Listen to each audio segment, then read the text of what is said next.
ત્યારે ભગવાને જટામાંથી 3 લટ છોડી એક લટ દ્વારા ગંગાજી આકાશમાં ગયા, આકાશ ગંગા કહેવાના. એક પાતાળમાં ગયા, એ પાતાળ ગંગા કહેવાના. અને જે આ પૃથ્વી પર હરિદ્વાર ગયા, એ ભાગીરથી ગંગા કહેવાના. આગળ રથ લીધો ભગીરથ રાજાએ અને પાછળ ગંગા મૈયા જાય છે.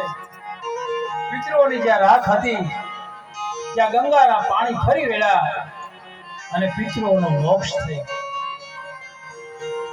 હે રાજા પરીક્ષિત, રાજા ખટવાંગના વંશમાં રઘુ રાજા થયા. રઘુના પુત્ર અજના પુત્ર રાજા દશરથ થયા. અને રાજા દશરથને ત્યાં ભગવાન રામ સ્વરૂપે પ્રગટ થયા. દશરથ મહારાજ અયોધ્યાના રાજા છે. અવધપુરે રઘુકુલ